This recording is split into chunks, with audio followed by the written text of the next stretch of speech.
Hello and welcome to today's tying stream. Getting started on a new fly, and just started with the gut eye. Uh,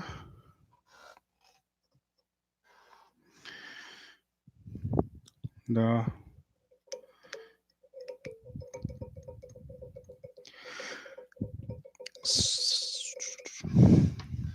so today, we're gonna get started on a kind of a more obscure fly. This is the Douglas Graham from Hardy, and it's one of those flies that you kind of look at, and because it's got a lot of elements that are similar to other flies, other more well-known flies, you kind of look at it and you say, wow, that looks kind of familiar. But uh, it's not a very common fly to see in the wild. And I'm going to be starting this fly from the ground up, essentially. um,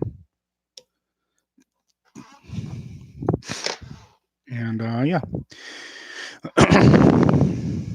So yeah, welcome to the stream. Today's stream is on. It's Friday.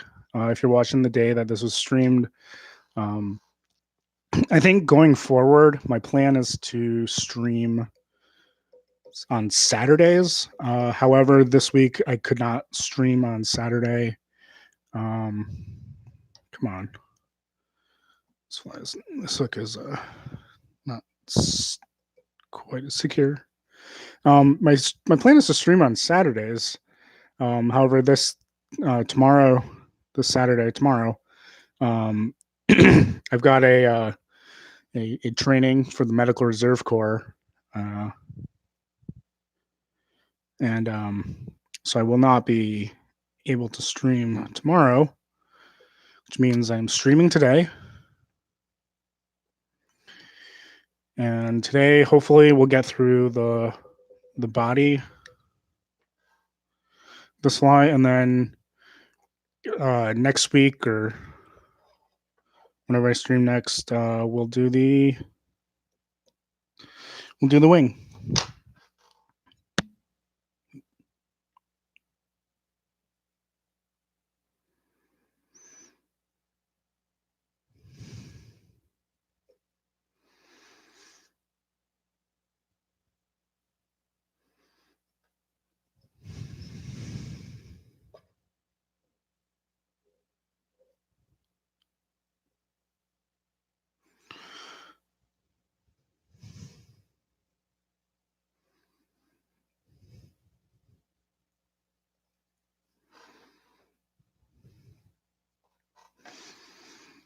So just tying down the silk gut eye.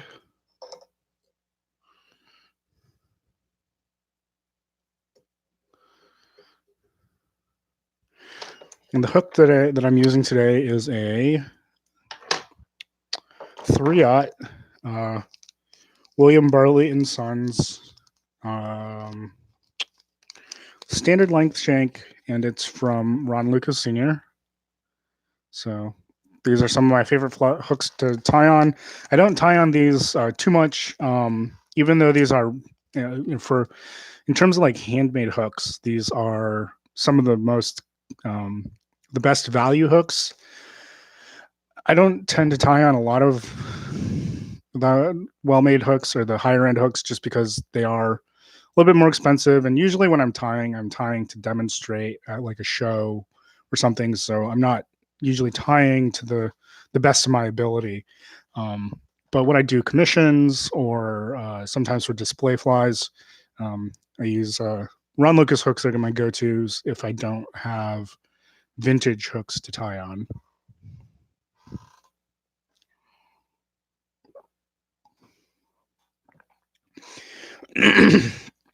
And again, for my underbody, I'm using this Unistretch. I've got spooled up here gray Unistretch, and that's only because gray was the only color I could find. Normally, I would use white, But you know, gray, not a big deal. And again, I like Unistretch because it goes on super flat, super easily.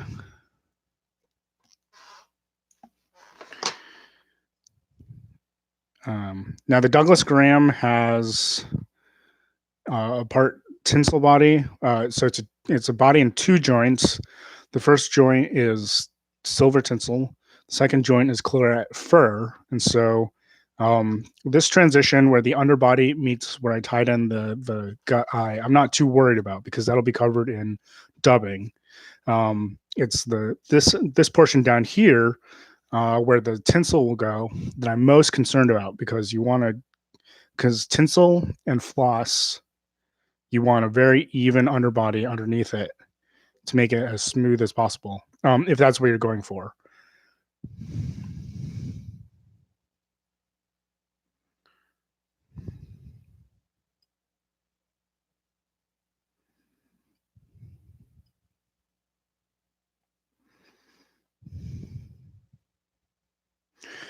And for tinsel, it matters a little bit less how smooth the body is, but how even the underbody is. Uh, because tinsel, has some rigidity and some uh, give. It will show uh, if your underbody is uneven because of the way the tinsel will lay on top of the underbody. Uh, with floss, you have a little bit more forgiveness in terms of how even or uneven is because you can fill in some of that unevenness with the floss in a way that you can't do with tinsel.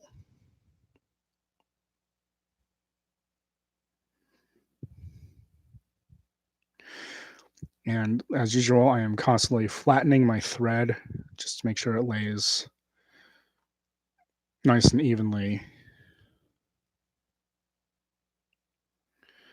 Um, in layers.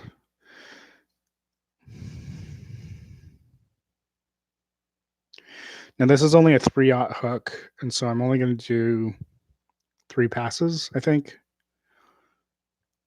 Um,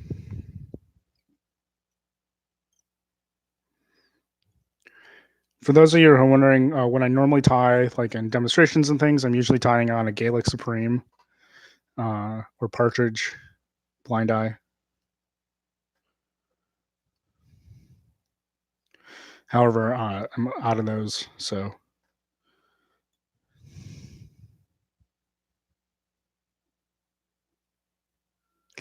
And speaking of tying at shows this year, just pull up my calendar to make sure I get the dates right. I'm going to be tying at 2 different shows this year. The first one is I'm going to be tying at Tie Fest, February 22nd through and the 23rd. And then I'm going to be tying at the Maryland Fly Fishing Show on Saturday, March 14th. So if you want to come and see me tie in person live, I'll be at those 2 shows, February 22nd and the 23rd at Tie Fest, and the Maryland Fly Fishing Show, March 14th. And you can find information online. I don't have the links in the description of the right now, but I'll put the links to those events in the description of this video when I'm done.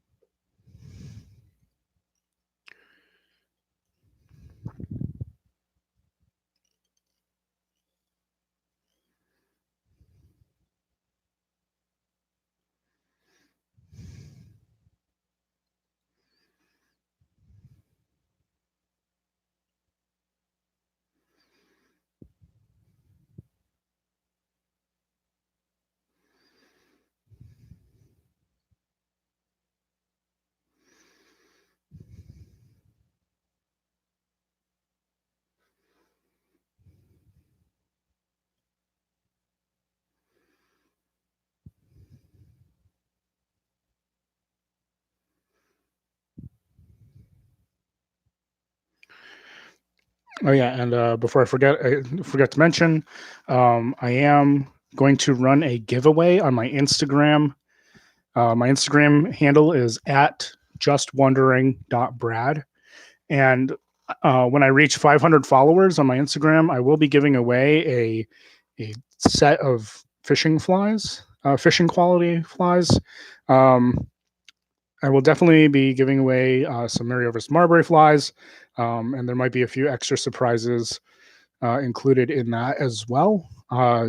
So go follow me on Instagram. And when I hit 500 followers, I'll be running that giveaway. I'm not going to do like a random name pick. I think I'm not 100% certain how I'm going to run it, but it's going to be a contest of some sort. I have a couple ideas. Um,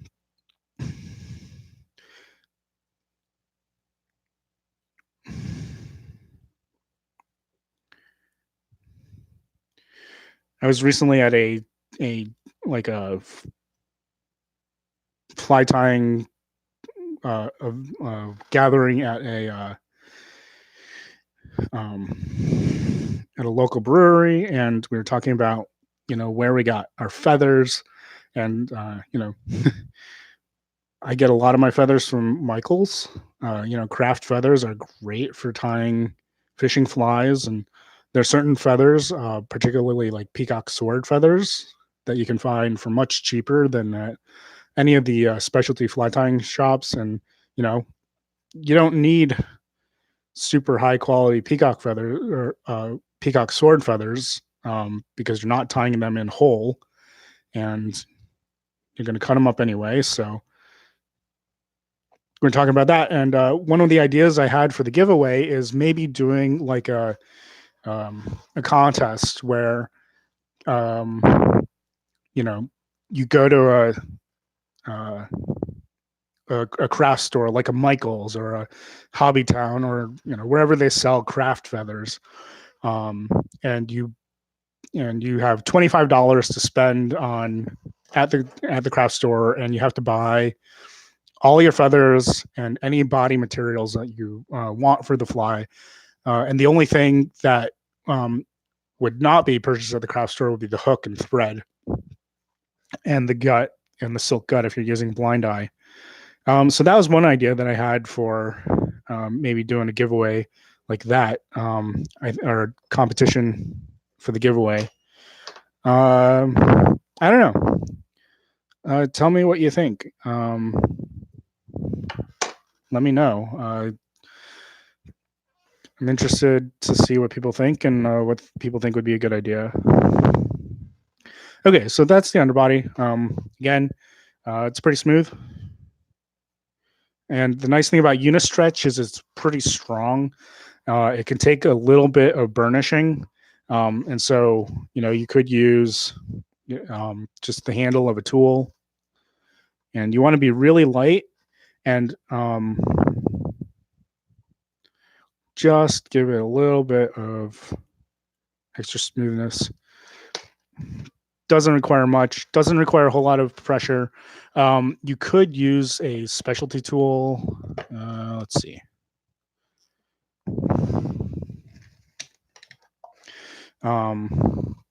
Such as I have a jade, polished jade burnisher.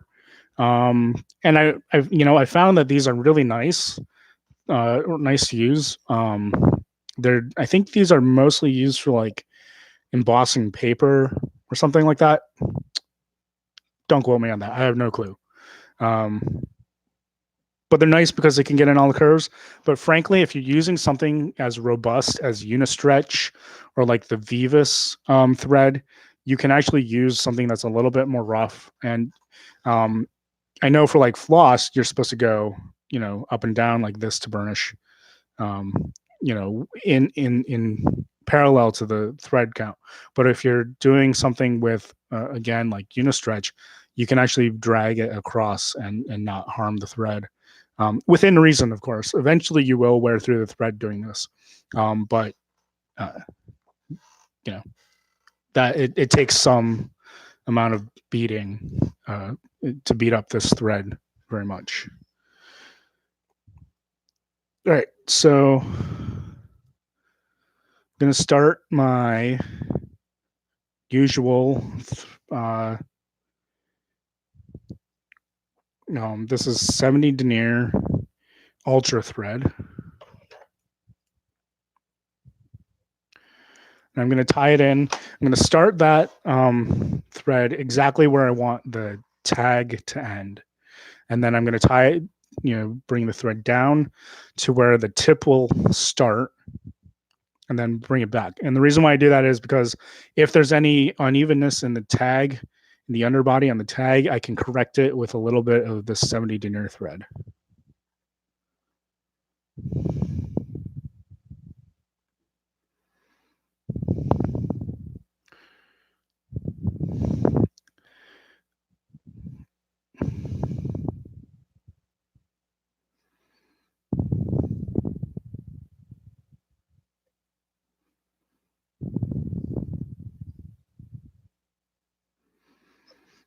Okay. For the tip, just check my recipe here. All right, so it calls for silver twist, which could be interpreted as silver lace or round silver. I'm actually going to use fine silver, fine round silver tinsel for the tip. Just because this fly is for display, and so there's certain kind of aesthetic things. In principle, you go from the finest tinsel at the back of the fly, and as you work to the front, you go coarser and coarser and coarser, just in terms of your tinsel sizes or thicknesses. So you're going to start with extra fine silver.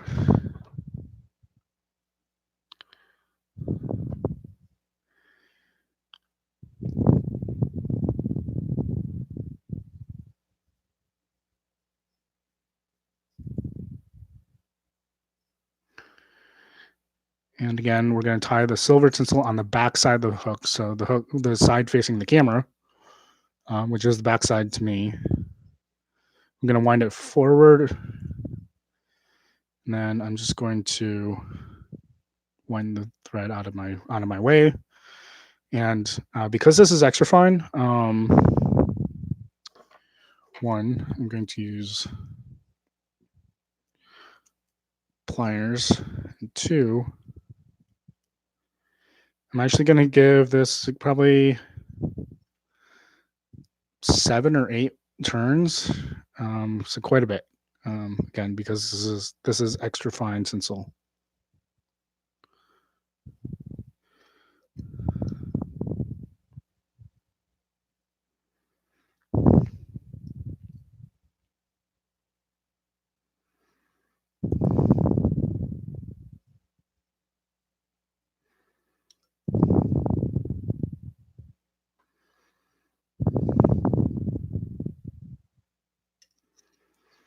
And I've lost count. Pretty typical. Okay.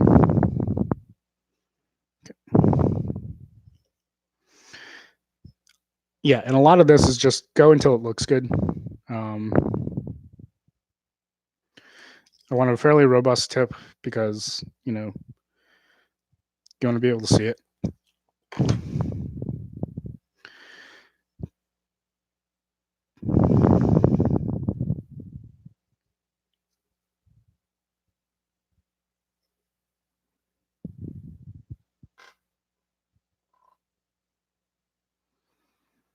Okay.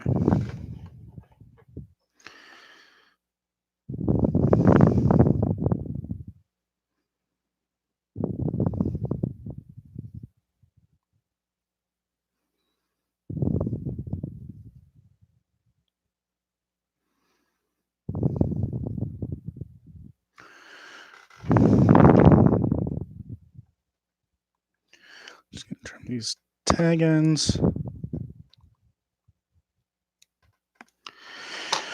Okay, so you might not be able to see it, but the way I figure my proportions for my tip and the tag is the tip and tag combined should fall in the space between the end of the barb and the point of the hook. And so when I tie in the floss for the tag, I'm actually tying the floss in with two thread wraps, and I'm going to start two thread wraps before the thread crosses the tip of the hook. Um, and that just helps reduce a little bit of bulk under the tail.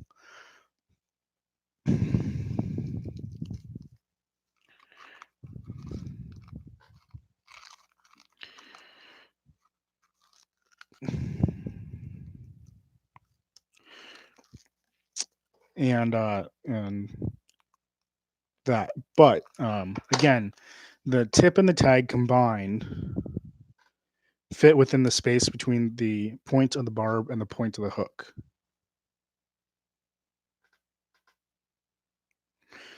I'm sure the point of the barb has a different name that I don't know, but that's what I'm calling it. All right, so orange silk.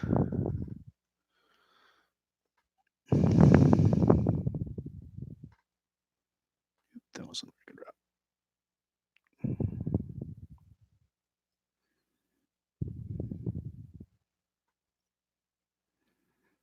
Just get the thread out of the way.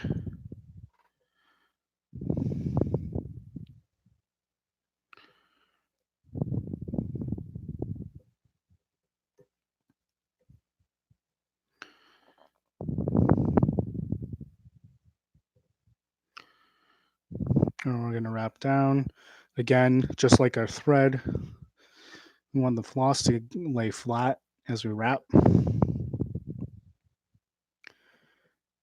And we want the floss to butt right up against the tinsel. We're going to take one full turn right at the base and turn it around. And that ensures that there's no step between the floss and the tinsel.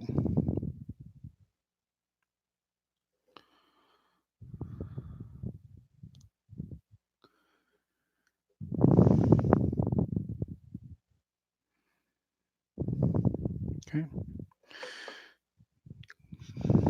Tie down the floss.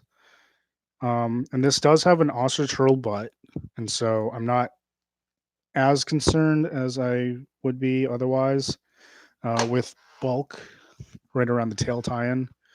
Um,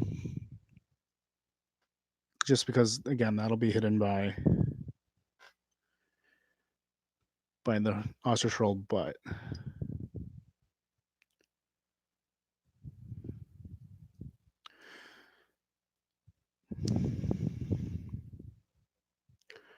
Okay.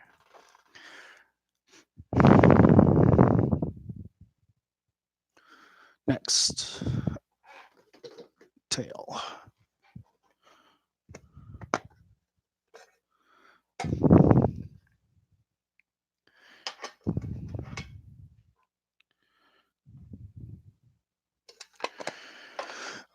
So this is a fly by Hardy, so I think I'm going to go for more of a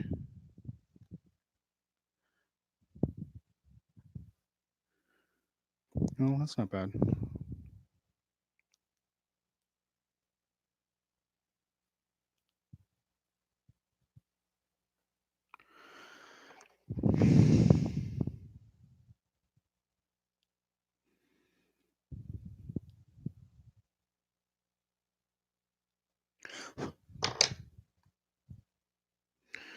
So when I trim up the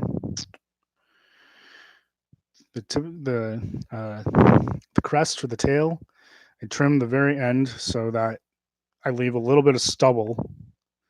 And then what I'm going to do is I'm going to take this and I'm going to flatten just the tie-in point with some flat jawed pliers. And that just helps the both between the stubble and the flattened stem. It prevents the tail from rotating around the hook.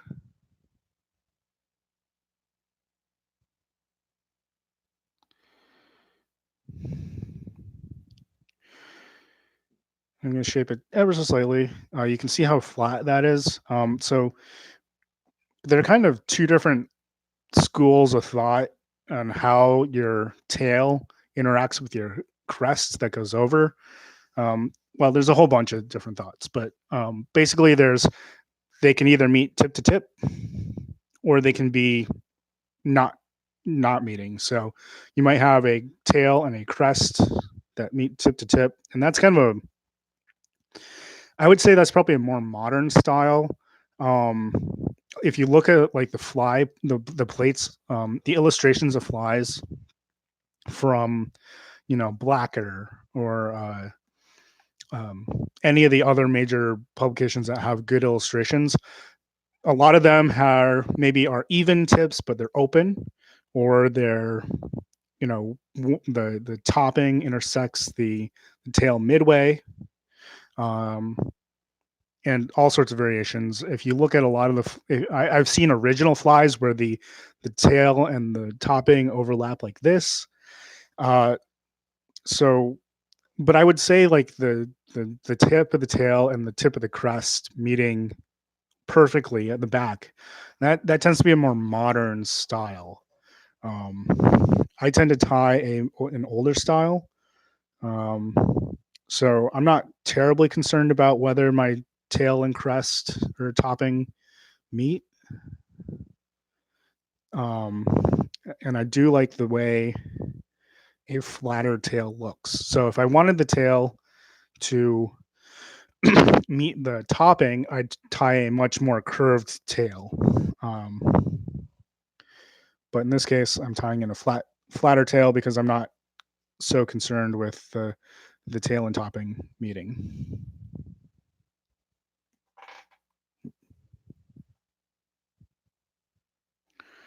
Not quite straight.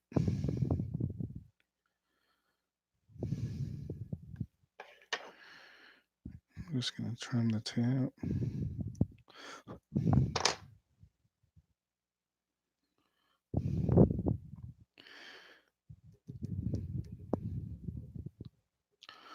As usual, I'm going to wax my thread.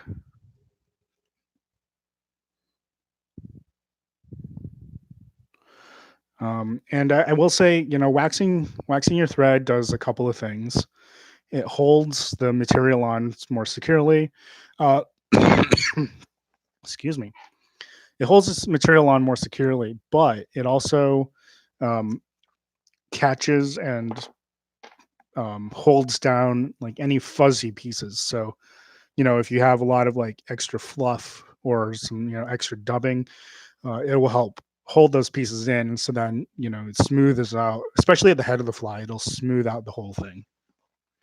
Okay. Let me grab.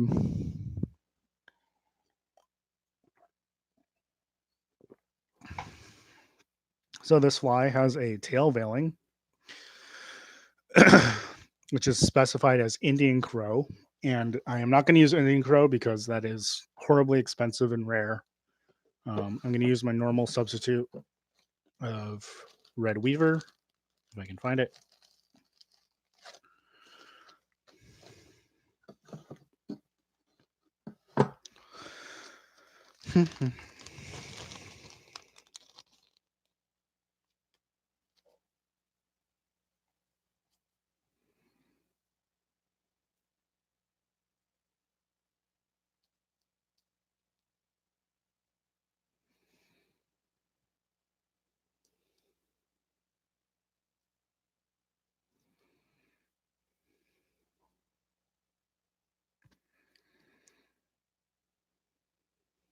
Um, in order to make it easier to tie in, I'm just going to wet the feather a little bit, just to bring all the fuzzy bits in. I'm going to lay it on top. And because my thread is waxed, it should gather all of the. Hang on. Feather's got like some secondary fluff.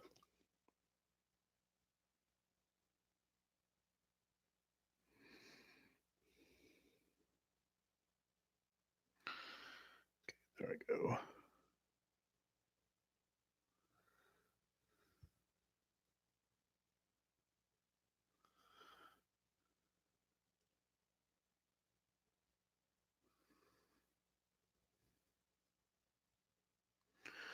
Okay.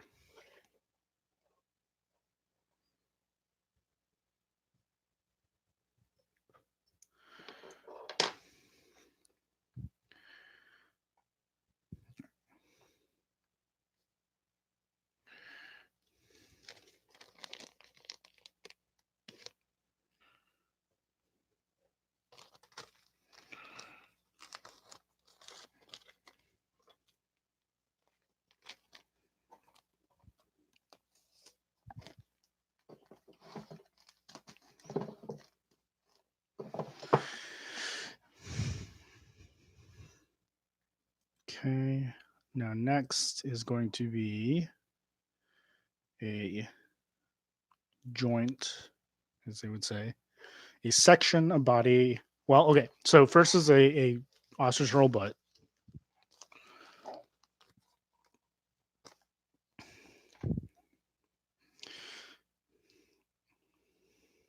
And this is just a 3/0 hook, so I'm not going to use the super thick stuff.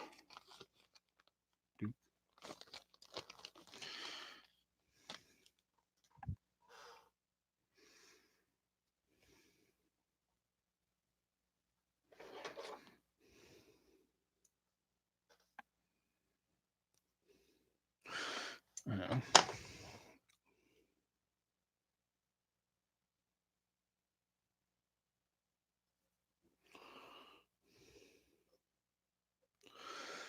so I'm just going to tie this in.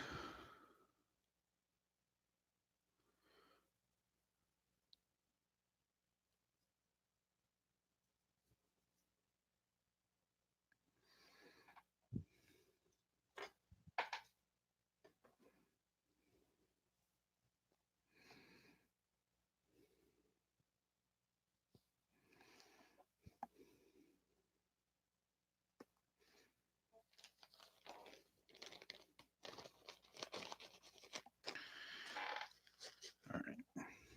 And I'm going to use hackle pliers to wind it.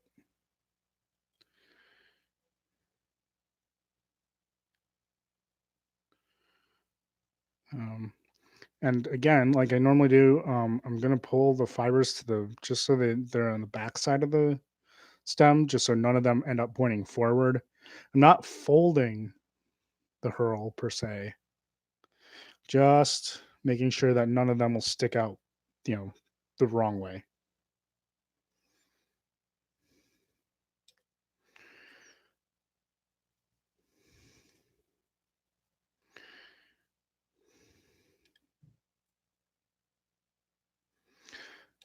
Yeah. Then every wrap next to the previous couple wraps to secure it. We're in business. So yeah, so again, not folding the herl, but just ensuring that none of the fibers point in the wrong direction. None of the barbs, I guess, is what they're really.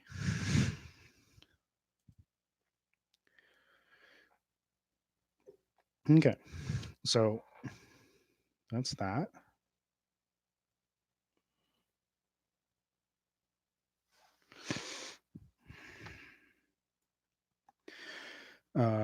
Next to go on will be the rib from the silver section. So this rib is silver oval. Um, Using the Lagarten medium. I think this is medium. I can't actually tell. Or maybe even small.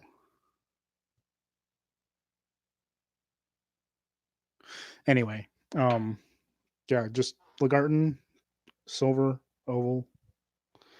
Um, gonna tie it in on the back side towards the bottom. So if you think like this faces a clock, this would probably go in around 7:30,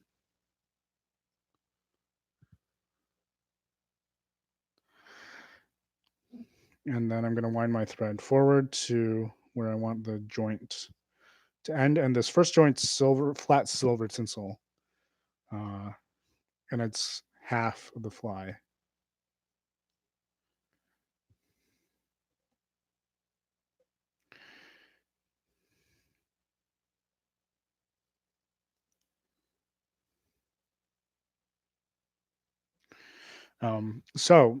To calculate, just to figure out how long this needs to be, I want to tie um, the throat in right about here. So let's see, what's the throat? Throat is just blue hackle, right? So I want to tie the throat in about here. So half is like here.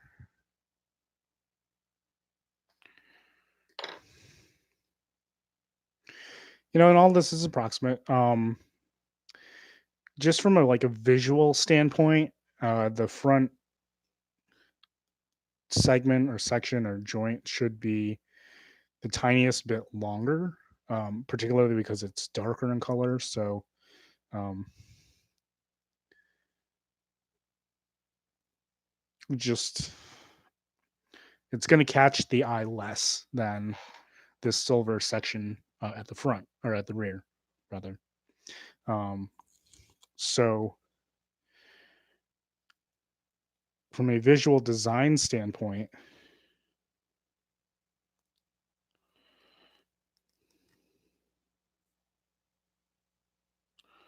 ooh, I am running out of flat silver tinsel here. It is also all tangled up.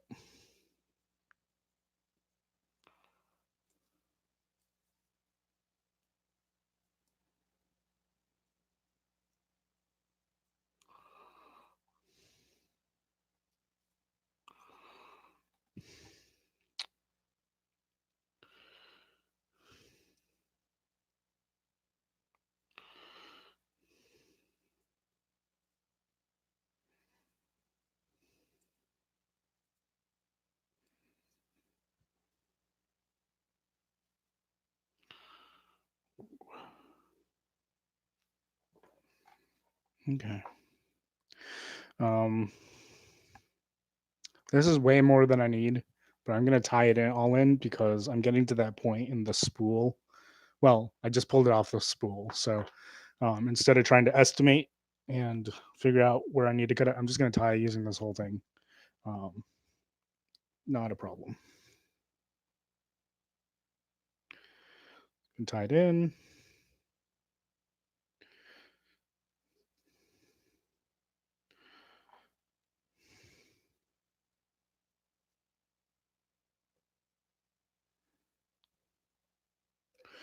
And I'm going to wrap down and back, and I'm going to use non-overlapping parallel wraps.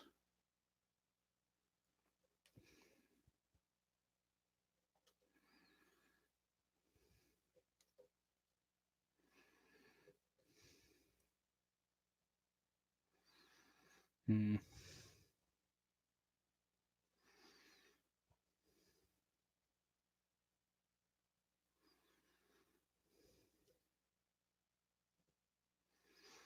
You know what? I do like that. I need to go at least another couple of wraps down. I think one of the things that, particularly people who tie at shows, but in general, the thing that makes tying salmon flies difficult for some people is that they're not they're afraid to go back and redo things. So, if my suggestion is if there's something that you're not satisfied with on your fly, back the thread up and just redo it because um one, you'll have another go at it and will hopefully look better. 2, man, it's good practice. And 3, you'll save yourself some material and you'll save yourself some frustration because there's nothing more frustrating than finishing a fly or thinking you finished a fly only to realize you've either forgotten something or you made a big mistake, or something doesn't look good.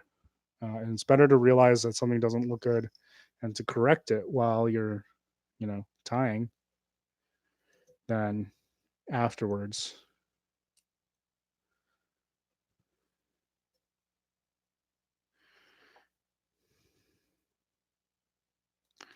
So I didn't like quite how long the tinsel was there, or wrap and a half, or another width and a half of tinsel, width of the tinsel that is, just so I could hit the butt. Yeah, more or less square.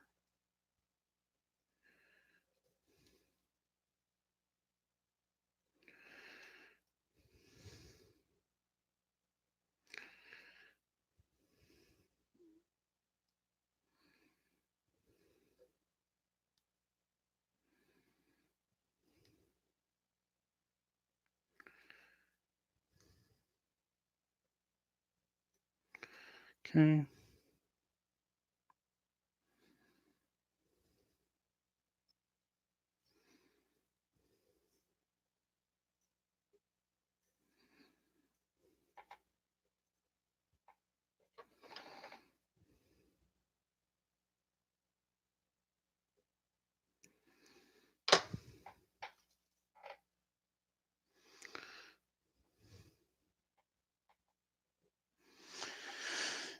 Okay.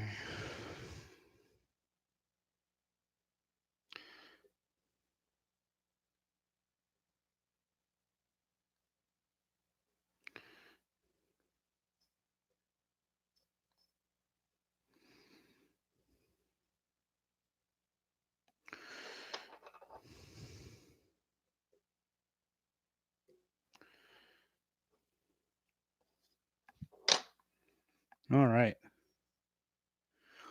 That's that. And now I'm going to run the thread forward just to bind down my loose ends because I'm about to tie in the hackle and then tie in the hackle and the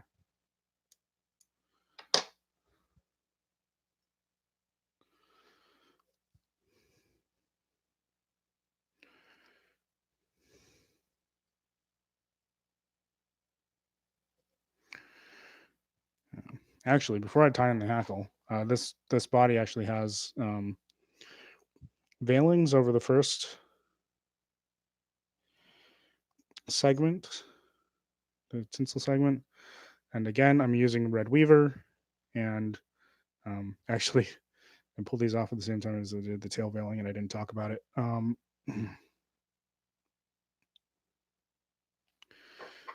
Right.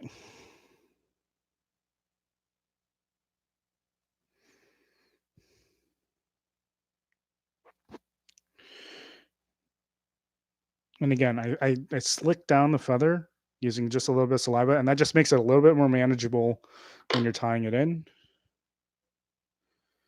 Tie the top one, and I want it to extend ever so slightly past the butt.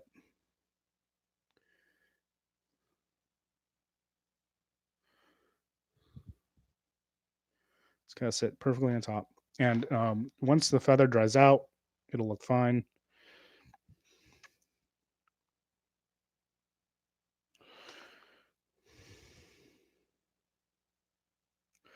Mirror image this one.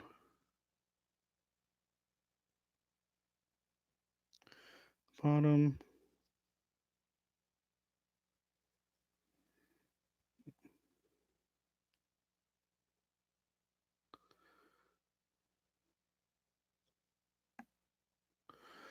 There we go. And down the fuzzies. I'm gonna wax my thread again. Waxing your thread holds things down and controls the fuzzies, the extra fuzzies. And in this case, waxing my thread here will also help me secure the tip of the hackle. So that's a little bit of a trick. If you are constantly being frustrated by tying down your hackle and then pulling it out while you're trying to wrap it, wax the thread when you tie in the tip of the hackle.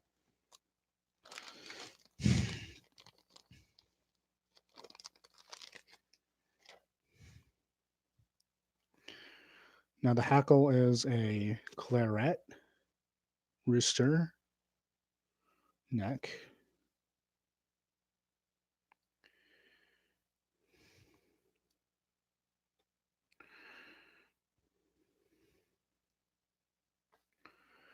Yeah.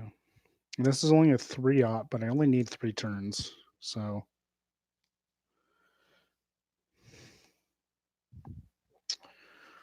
I actually need a fairly narrow feather. I don't think that one's narrow enough. And this one. Yeah. This one's better.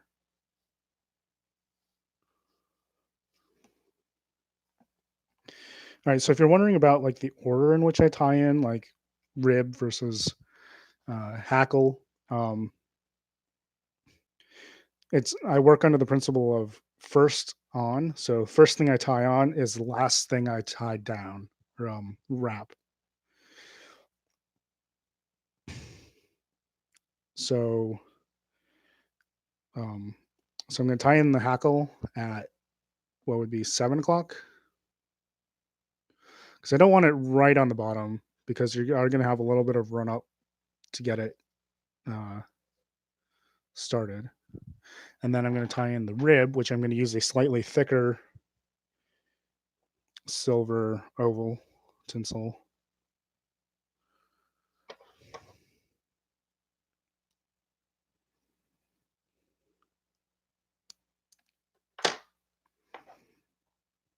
And I'm going to tie that on at 8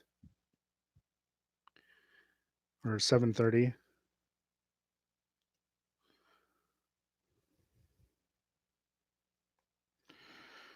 Then just gonna wrap everything. Oop.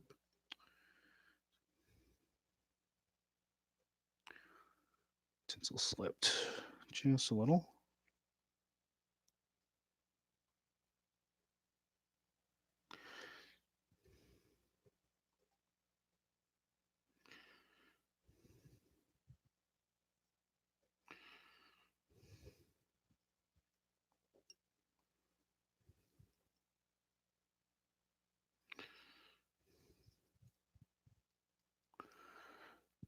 Put this down.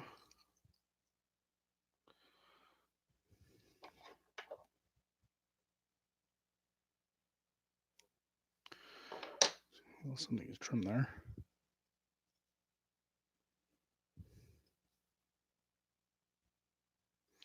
Right, and then I'm going to wax my thread to do the dubbing to dub the body.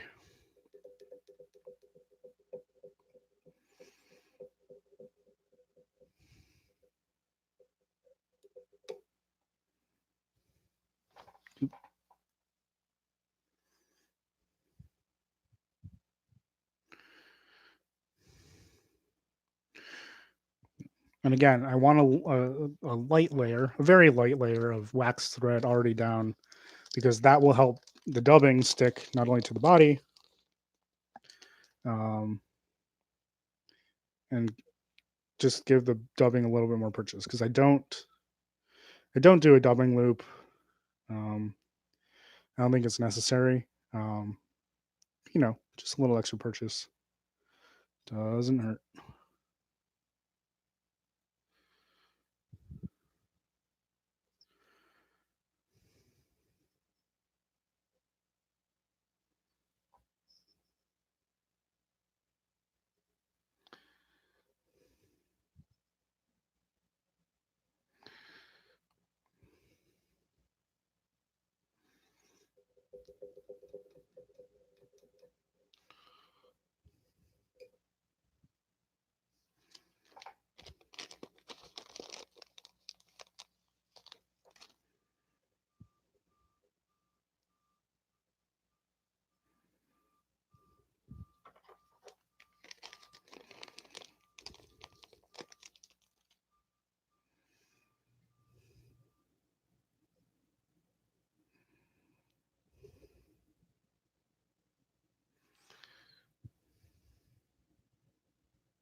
Okay.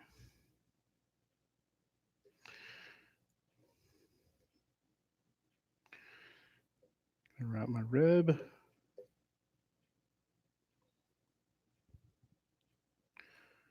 And because this is a this Y has two joints or two sections, I want to copy the angle of the rib from the first section in the rib of the second.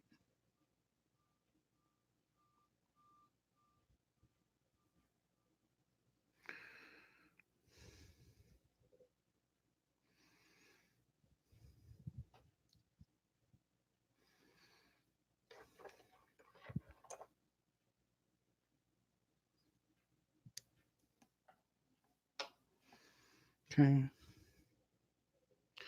going to fold my hackle as I go.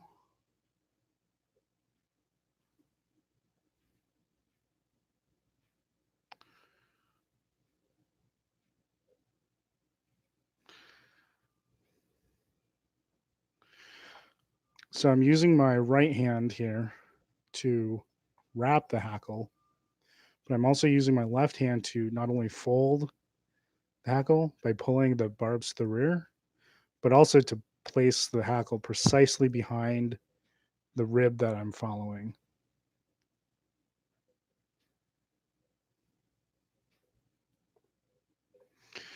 And then I'm going to make one full turn of the hackle at the front, around the front of the body.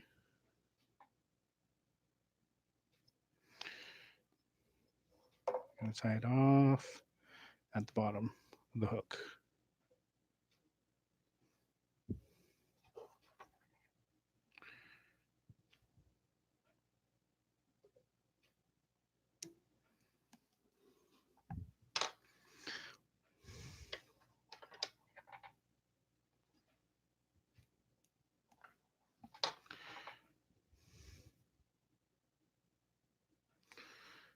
Combine down the ends.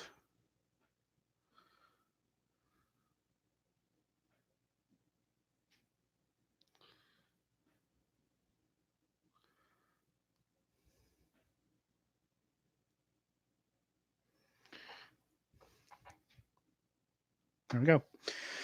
All right, so all we have left for the, all we have left for the body itself is the throat hackle, and that's just a blue hackle.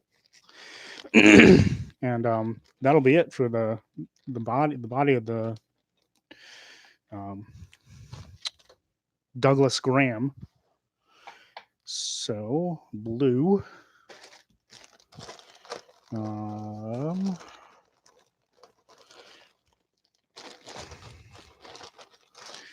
And I think that this is supposed to be more of like a teal colored blue, or a blue that has a little bit more towards the teal side of the blue. But I don't particularly like that, so I think I'm going to go for a slightly. So I have this light blue stuff, um, neck hackle. Going to go for a slightly deeper blue. Just find one that's got a little extra blue in it.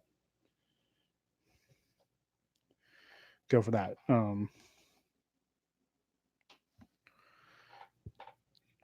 So, like in classic flies, oftentimes when they say blue, they're actually talking about a blue that looks to be slightly more towards the teal side. Um, I think it's just because of the way the dyes worked.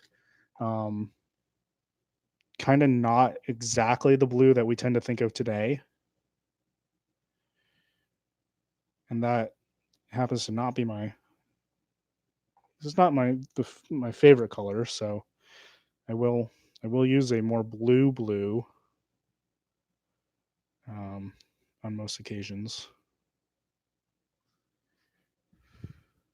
So we only need a couple turns of this for the throat again, because it contrasts so nicely with the claret.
Hmm. Body veilings are a little bit twisted. They weren't quite flat feathers. But, and as usual, I'm going to build up a little bit of bulk at the head just to make sure that the underwing be able to reach over the bulk of the hackle. But that looks pretty good. I'm going to whip finish the white thread, and I'll switch to black. When I start the wing.